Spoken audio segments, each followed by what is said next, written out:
नमस्कार फ्रेंड्स, मैं राज अपने पेपर हैकर चैनल में आप लोगों का बहुत बहुत स्वागत है। ठीक है, तो चलेंगे आज के क्वेश्चन की ओर कि आज का आंसर जो रहने वाला है वह क्या रहने वाला है आपका। ठीक है, और सब्जेक्ट आप क्या हो जाएंगे, किस सेमेस्टर के हो जाएंगे।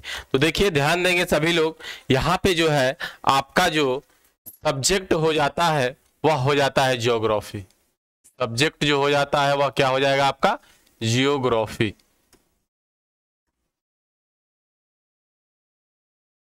ज्योग्राफी सब्जेक्ट हो जाता है। बीए पार्ट टू, बीए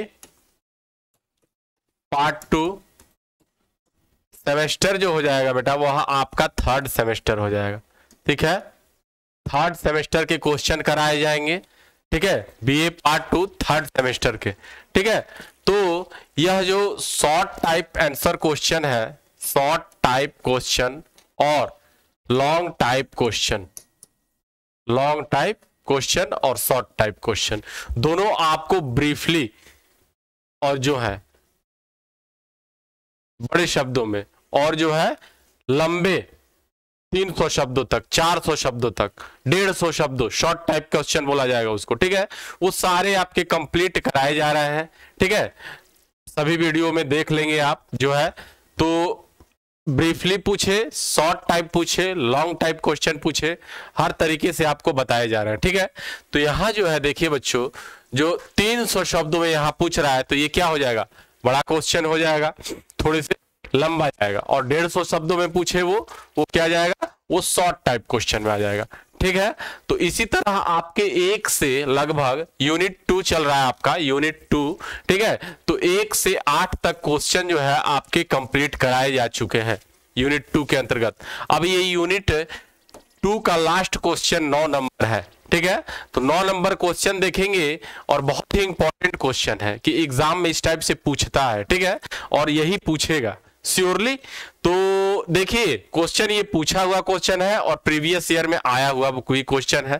तो ध्यान देंगे सभी लोग और कंसंट्रेट रहेंगे, और एक बार वीडियो को सभी लोग लाइक, शेयर और ऑल सब्सक्राइब का बटन जरूर दबा देंगे दोस्तों।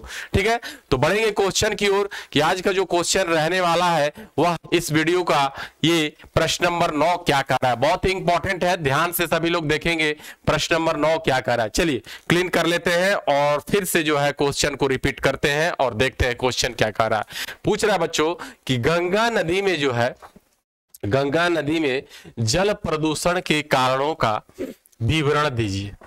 विवरण दीजिए, 300 शब्दों में विवरण दीजिए। गंगा नदी में जल प्रदूषण का विवरण देना है और वो भी देना है बच्चों 300 शब्दों में देना, समझ रहे हैं ना। जल प्रदूषण पर टिप्पणी लिखिए। जल प्रदूषण पर क्या करना है, जल प्रदूषण पर टिप्पणी भी लिखना है। ठीक है, तो चलिए देखते हैं हम क्या कह रहा है क्वेश्चन। जल प्रदूषण पर टिप्पणी भी लिखना है। उत्तर क्या हो जाता है आपका, उत्तर की ओर ध्यान देंगे। बहुत ही अच्छा क्वेश्चन है, सभी लोग कंसंट्रेट होकर ध्यान से देखेंगे। देखते हैं क्या कह रहा है। कह रहा है बच्चों कि गंगा नदी जो है हिंदू संस्कृति का एक क्या है, अभिन्न अंग है। अभिन्न अंग है गंगा नदी हिंदू संस्कृति का, भी प्रदूषण से सुरक्षित नहीं रही है।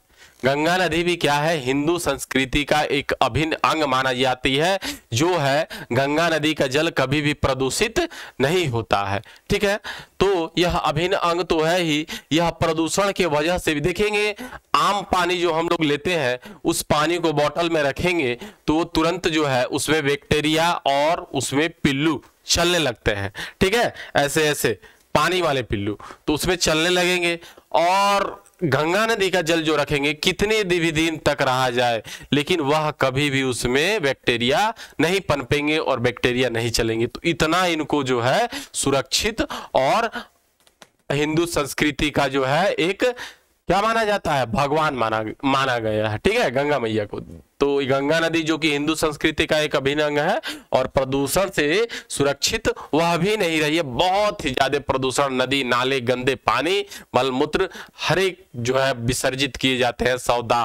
ठीक है, तो इस टाइप से तो गंगा नदी अपने उद्गम गौमुख से लेकर गंगा सागर तक जो है 2520 किलोमीटर लंबे मार्ग से होकर बहती है। 2520 किलोमीटर लंबे मार्ग से होकर बहती है वह। ठीक है, यह नदी जो है देश के घनी आबादी वाले क्षेत्रों को जल प्रदान करती है। देश के घनी आबादी वाले क्षेत्रों को क्या करती है? जल प्रदान करती है गंगा नदी। ठीक है, समझ रहे हैं ना? अब देखिए यहां क्या कह रहा है, यह अपने मार्ग में 47 प्रमुख नगरों, 1.53 करोड़ जनसंख्या तथा हजारों गांवों को अपने मार्ग में क्या करती है? जल प्रदान करती है। हजारों गांवों को अपने मार्ग में जल प्रदान करती हैं गंगा जी। ठीक है, और बहुत सारे प्रमुख शहरों नगरों को भी जल प्रदान करती हैं गंगा नदी। ठीक है, गोमुख से निकली हुई गंगा नदी।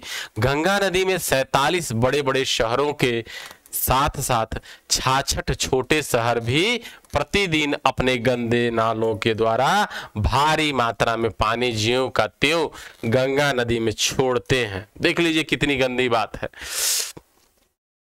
गंगा नदी में 47 बड़े बड़े शहरों में, 47 बड़े बड़े जो शहर हैं उनमें, और साथ साथ 66 छोटे शहरों में भी प्रतिदिन क्या करती हैं? अपने गंदे पानी जो है नालों के द्वारा भारी मात्रा में जो है पानी ज्यों का त्यों गंगा नदी में वे क्या करते हैं? छोड़ते हैं। ज्यों का त्यों छोड़ते हैं। कोई भी उसमें जो है क्या करते हैं? छानते नहीं है, उसको प्यूरिफाई नहीं करते हैं गंदे पानी को, डायरेक्ट छोड़ देते हैं वो। 47 बड़े शहर और 66 छोटे शहर, इससे भी ज्यादा अब हो गया है, यही समझिए। और ज्यों का त्यों गंगा नदी में ये छोड़ देते हैं बच्चों, छोड़ देते हैं ना। अब देखिए ध्यान देंगे सभी लोग, इसके अतिरिक्त क्या हुआ है? गंगा घाट पर, इसके अतिरिक्त गंगा घाट पर जो है नहाना, अस्थि व जल अधजले शव का विसर्जन भी इस बोझ को अधिक बढ़ा रहा है। मतलब हर एक तरीके से जो है प्रदूषित ही किया जा रहा है। क्या किया जा रहा है? हर एक तरीके से, हर एक टाइप से प्रदूषण ही हो रहा है, सफाई का कोई काम ही नहीं चल रहा है। ठीक है, यहाँ पे ये प्रदर्शित करना चाह रहा है और सही बात भी है। और देखिए यहाँ क्या कह रहा है, गंगा नदी जो है कि जल प्रदूषण की कहानी ऋषिकेश की त्रिवेणी घाट से प्रारंभ होती है। ऋषिकेश के जो त्रिवेणी घाट है वहां से प्रदूषण की इसकी कहानी स्टार्ट होती है, और ऋषिकेश से बंगाल की खाड़ी में जब तक संपूर्ण मार्ग में नदी में डीडीटी के कारखाने, चमड़ा साफ करने के कारखाने, लुगदी व कागज, समझ रहे हैं ना, जितने भी बता रहे हैं इंपॉर्टेंट है, नोट्स कर लेंगे आप लोग माइंड में। ऋषिकेश से जब बंगाल, ऋषिकेश से निकलती है, गोमुख से गंगा निकली हुई है, वहां से निकलते हुए बहुत सारे मार्गों से होते हुए बंगाल की खाड़ी में जब जाके गिरती है तो वहां पे क्या होता है कि संपूर्ण नदी में डीडीटी के कारखाने जितने हैं वो के उसके कचड़े और चमड़ा साफ करने के कारखाने, लुगदी व कागज के जितने भी हैं वो सब वेस्ट मटेरियल्स, इस तरह समझ जाएंगे। और कहीं भी क्वेश्चन पूछे तो इस तरह से समझ के और आप लोग करेंगे, देखिए अपने माइंड के अनुसार। और देखिए यहाँ उद्योग समझेंगे तो ही तो माइंड में फिट होंगे, और उस हिसाब से आप क्या करेंगे? टॉपिक वाइज एग्जाम में सॉल्व कर लेंगे, इसलिए समझना बहुत जरूरी है। चलिए देखिए, पेट्रोकेमिकल्स के जो रासायनिक खाद के कारखाने हैं वो रबड़ व अन्य अनेक भारी कारखाने के द्वारा अपनी गंदगी गंगा नदी में छोड़ दी जाती है, अपनी गंदगी गंगा नदी में छोड़ दी जाती है। और क्या करते हैं? मात्रा से जो है आधी। कानपुर नगर बहुत ही प्रमुख यह शहर माना जाता है जो गंगा नदी को वहां पूरी तरह पॉल्यूटेड कर चुका है। चमड़ा उद्योग से लेके हर एक तरह से जो है फैक्ट्रीज और पेट्रोकेमिकल्स, कानपुर में जो गंगा नदी वहां की है, वहां की बहुत ज्यादा प्रदूषित है। क्योंकि हर एक टॉपिक और हर एक जब भी प्रदूषण का बात है तो कानपुर जो है इंपॉर्टेंट आ जाता है आप में। ठीक है, तो कानपुर में गंगा नदी जो है, कानपुर में नगर होने वाले जल प्रदूषण का जो है वर्णन 18% उद्योगों द्वारा हो रहा है। ठीक है, कानपुर प्रमुख है। यहां जब भी आपको टॉपिक बनाना होगा प्रदूषण से गंगा नदी के रिलेटेड तो कानपुर को प्रथम स्थान पर रखेंगे। देखिए यहाँ, जबकि इलाहाबाद में भी क्या हुआ है? 4% तथा वाराणसी में 5% उद्योगों द्वारा जो हो रहा है वह क्या हो रहा है? देखिए यहाँ क्या कह रहा है, जो हो रहा है प्रदूषण केंद्रीय जल प्रदूषण बोर्ड के एक परीक्षण से जो है पता चलता है कि कानपुर से 10 किलोमीटर पहले, कानपुर से 10 किलोमीटर पहले जो है तक गंगा का पानी जो है काफी शुद्ध है। 10 किलोमीटर पहले तक शुद्ध है, और जब कानपुर में प्रवेश करता है क्या है, पूरी तरह पॉल्यूटेड है, ठीक है। किंतु कानपुर शहर जो है, देखिए कि भैरव घाट पंपिंग स्टेशन के बाद उसने गंदे नालों का पानी जो है कपड़ा मिलों व चमड़े के कारखानों का क्या किया है, पानी का कचरा गिरने लगता है, जिससे गंगा नदी का जल पूरी तरह पॉल्यूटेड हो जाता है, पूरी तरह प्रदूषित हो जाता है। समझ रहे हैं ना। चलिए देखिए फिर क्या कह रहा है, प्रदूषित होने लगता है। इन सब की वजहों से कानपुर में किस तरह प्रदूषित होने लगता है, अभी मैंने बताया आप लोग को। आगे देखिए क्या कह रहा है। अब देखिए चमड़े के कारखाने कचरों से, चमड़े के कारखाने और कचरों से कानपुर से 10 किलोमीटर दूर किशनपुर गांव तक गंगा नदी के जल क्या हुए हैं, का रंग भी बदल गया है। गंगा नदी के जल का रंग भी बहुत प्रदूषित मटमैला हो चुका है। इलाहाबाद के पास फूलपुर में इफ्को रासायनिक खाद के कारखाने द्वारा फूलपुर शहर द्वारा भी प्रतिदिन गंगा नदी से 13,500 घन मीटर पानी का उपयोग किया जा रहा है, ठीक है। रासायनिक खाद वहां बनता है तो पानी की जरूरत तो पड़ेगी, वहां से भी उपयोग किया जा रहा है, जिसमें 5,500 मीटर अवशेष वापस गंगा नदी में लौट आता है। फूलपुर में जहां पर अवशेष वापस गंगा नदी में लौट कर आते हैं, वहां से क्या हुआ है, 16 किलोमीटर दूरी तक भारी संख्या में मछलियां मरी पाई हैं। किस लिए, क्योंकि प्रदूषण की वजह से प्लास्टिक निकल जाती हैं, प्रदूषण की वजह से बहुत सारे जो प्रदूषित चीजें वो निकल जाती हैं, वो आदमी खाएंगे तो वो भी मर जाएंगे, इसलिए मछलियां पहले ही मर जाती हैं पॉल्यूटेड की वजह से। समझ रहे हैं ना। चलिए, और कृषि तथा जानवरों को भी खतरा पहुंच रहा है, कृषि को भी खतरा पहुंच रहा है और जानवरों को भी क्या हो रहा है, खतरा पहुंच रहा है दोस्तों। समझ रहे हैं ना। चलिए देखिए अब क्या कह रहा है, बनारस हिंदू विश्वविद्यालय के एक शोधशाला में, बनारस हिंदू विश्वविद्यालय के एक शोध दल के अनुसार इलाहाबाद, वाराणसी और पटना के पास गंगा का पानी जाड़ों और गर्मियों में पीने लायक होता है, लेकिन बरसात में नहीं, ठीक है। इलाहाबाद और वाराणसी और पटना के पास क्या होता है, गंगा का पानी जाड़ों और गर्मियों में तो पीने लायक रहता है, बट वह बरसात में जितनी भी गंदगी है वह तेजी से जो है प्रवाहित होती है गंगा नदी में, क्योंकि तब उसमें गंदगी का क्या होता है, गंदगी की मात्रा अधिक होती है। यहाँ गंगा नदी में जो है क्लोराइड की मात्रा भी कम है और धूली ऑक्सीजन, क्लोराइड की मात्रा भी कम है और धूली ऑक्सीजन क्या है, धूली ऑक्सीजन की स्थिति भी खतरे की सीमा पार कर चुकी है। धूली ऑक्सीजन की स्थिति भी क्या की है, खतरे की सीमा वो भी पार कर चुकी है। बिहार राज्य में गंगा नदी का जल इतना अधिक प्रदूषित हो गया है कि कहीं कहीं वह बिल्कुल भी पीने योग्य नहीं रह गया है। बिहार में भी तेल शोधक कारखानों के अवशेष गंगा नदी में इतना ज्यादा गिरते हैं, जिससे परिणाम स्वरूप क्या होता है, मुंगेर के पास गंगा नदी में 1968 ईस्वी में आग लग गई। मुंगेर के पास गंगा नदी में क्या हुई, 1968 ईस्वी में आग लग चुकी थी, ठीक है। चलिए देखिए क्या कह रहा है आगे, आग लग गई थी। बिहार राज्य के लगभग 153 उद्योगों द्वारा उत्पन्न गंदे पानी के सड़ांध को दूर दूर तक के क्षेत्रों में खेती नहीं हो पाती है, ठीक है। दूर दूर तक के क्षेत्रों में सड़ांध की वजह से वहां पे खेती भी नहीं हो पाती है, क्योंकि वहां से क्या आती है, स्मेल आती है खेतों से। ये इस दूषित जल द्वारा कई तरह की बीमारियों का कोप बना हुआ है। कुछ बड़े शहरों में जो है पानी के जहरीले हो जाने की वजह से क्या हुआ है, कुछ बड़े शहरों में पानी के जहरीले हो जाने की सूचना भी मिली है, ठीक है। 1986 में इसी तरह के जहरीले दूषित पानी से रांची शहर में क्या हुआ है, हजारों लोग पीलिया के शिकार हुए थे। दूषित पानी पीने की वजह से क्या हुआ है, हजारों लोग जो है पीलिया के शिकार हुए थे, ठीक है। जॉन्डिस भी होता है, वह पानी की वजह से होता है। गंदे पानी की जहरीले दूषित पानी से रांची शहर में हजारों लोग पीलिया के शिकार हुए थे।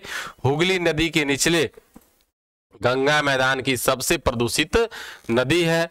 हुगली का क्या, मुहाना, कलकत्ता के चारों ओर बने प्रमुख 150 उद्योगों के अवशेषों से पटा पड़ा है। ठीक है, उद्योगों के अवशेषों से पटा पड़ा हुआ है। यहाँ 87 जूट की मिलें, 12 कपड़े की मिलें, 7 चर्म शोध नालियों, 5 कागज व लुगदी कारखाने और 4 शराब के कारखानों द्वारा क्या हुआ है, के अलावा 361 नालों से शहर का गंदा पानी क्या हुआ है, निरंतर नदी में गिरता रहता है। निरंतर जो है यह नदी में क्या करता रहता है, गिरता रहता है बच्चों। ठीक है, इससे पूरी तरह प्रदूषित हो जाती है नदी। समझ रहे हैं ना, टॉपिक बना के इस तरह लिखेंगे आप तो मार्क्स आपको बहुत अच्छे मिलेंगे। ठीक है, जो भी टॉपिक है मैंने आपको नोट कराया हुआ है तो आप लोग देख लेंगे। चलिए आगे देखते हैं क्या कह रहा है। यद्यपि गंगा नदी में जो है अपने को शुद्ध करने की क्षमता अन्य नदियों की अपेक्षा क्या होती है, बहुत अधिक पाई जाती है। तुरंत शुद्ध कर लेती है, वह पानी अधिक है। किंतु प्रतिदिन गंगा नदी में फेंके जाने वाले क्या, कचरे, अवशेष, दूषित जल व शवों से गंगा नदी में स्व शुद्धिकरण की क्षमता कम हो गई है। अपने से शुद्ध करने की क्षमता उनमें क्या हुई है, कम हो गई है। केंद्रीय जल प्रदूषण बोर्ड की एक रिपोर्ट के अनुसार गंगा नदी की स्व शुद्धिकरण की क्षमता अर्थात उसकी प्राकृतिक सुरक्षा की शक्ति जो है अब समाप्त होती जा रही है। स्व जो है अपने से जो शुद्ध करती है पानी को, उसकी वो शक्ति समाप्त होती जा रही है। इतना ही प्रदूषित होते जा रहा है पानी की। ठीक है, चलिए देखिए क्या कह रहा है। इस ह्रास को रोकने के लिए विशेषकर छोटे बड़े शहरों के पास ऊपर की धारा में समुचित उपाय करने की तत्काल आवश्यकता है। ठीक है, प्रधानमंत्री राजीव गांधी के विशेष आग्रह पर केंद्र सरकार तथा अन्य राज्य सरकारें अनेक विश्वविद्यालय गंगा के जल को, अनेक विश्वविद्यालय क्या किए हैं, गंगा के जल को जो है क्या किए हैं, गंगा के जल को जो है शुद्ध करने के लिए, गंगा के जल को शुद्ध करने के लिए अनेक योजनाओं में कार्यरत है। गंगा के जल को शुद्ध करने के लिए अनेक योजनाओं में भी कार्यरत है वह। ठीक है, इसमें इस बात पर विशेष रूप से बल दिया गया है कि गंगा के जल में शहरों के गंदे नालों व उद्योगों के अवशेषों द्वारा होने वाले प्रदूषण को तुरंत क्या किया जाए, तुरंत जो है रोका जाए। समझ रहे हैं ना, तुरंत जो है इससे रोका जाए और इससे निजात पाया जाए, नहीं तो बहुत ही खतरनाक साबित होंगे आगे चल के, पीने लायक बिल्कुल भी पानी नहीं बचेंगे। ठीक है, तो इस तरह हम लोग यह सीख देते हैं कि गंगा नदी सीख लिए किस तरह प्रदूषित हो रही है, कहाँ प्रदूषित हो रही है, कैसे जीव जंतु मर रहे हैं। ठीक है, तो इस तरह आपकी ये क्वेश्चन की उत्तर कंप्लीट होती है। ठीक है, तो मिलते हैं नेक्स्ट वीडियो में यूनिट 3 लेकर, यूनिट 3 के साथ नेक्स्ट वीडियो में हम मिलते हैं। और ये क्वेश्चन जो था बहुत ही इंपॉर्टेंट था और बहुत ही महत्वपूर्ण था, ये क्वेश्चन आपका पूछेगा। ठीक है, तो सभी लोग ध्यान से बार बार क्वेश्चन को रिपीट कर लेंगे और देख लेंगे, क्योंकि इससे एक प्रश्न आपका बनता ही है 100% गारंटी के साथ। ठीक, तो मिलते हैं नेक्स्ट वीडियो में। वीडियो अच्छी लगेगी होगी तो वीडियो को एक बार सभी लोग लाइक, शेयर और ऑल सब्सक्राइब का बटन जरूर दबा देंगे दोस्तों। तो thanks for watching, thanks to all of you, thank you very much.